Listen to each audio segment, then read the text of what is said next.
Ary misy le olona le voalazako teo le hoe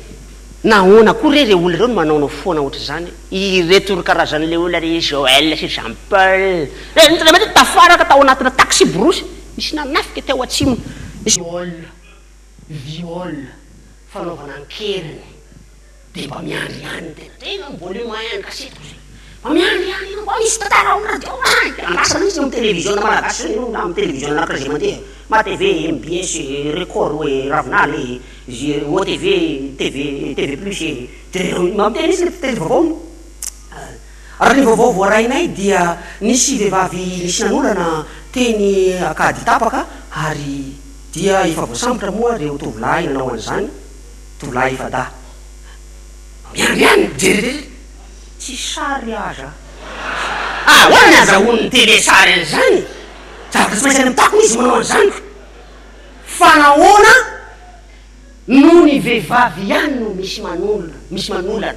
misy miviole de mba misy miteny koa iny olona sasany raha zako reny mba misy manolana reny andeha hanolana lehilahy possible ve izany hety ve izany ara-boajanahary de hety hanao akeriny lehilahy anakiray mba nanao basy ny olona ero zany vehivavy asolo patalo zany mahita basy any mangovo zay tsy nina vita asolo ton slip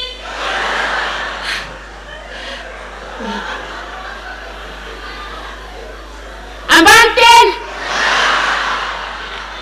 tsiranesa dina moa ny vita anolana inona aleo ampiasaina ny fanondro tena ka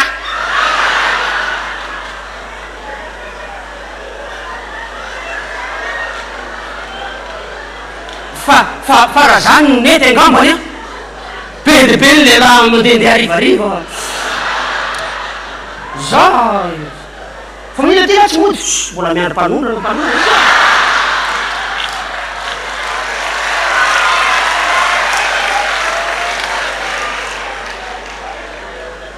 fa tsy mety zany ary zay foana no amerimerenako hoe tsy mitovy zo amin'ny lehilahy ny vehivavy ane samy misy zavatra ara-boajanahary amboarin'Andriamanitra mba hahatonga ny zavatra anakiray hety sy tsy hety kanefa amin'e zany tsy ara-boajanahary hanao forcé olona anakiray anao akeriny de nanamety tsy mety zay zavatra zay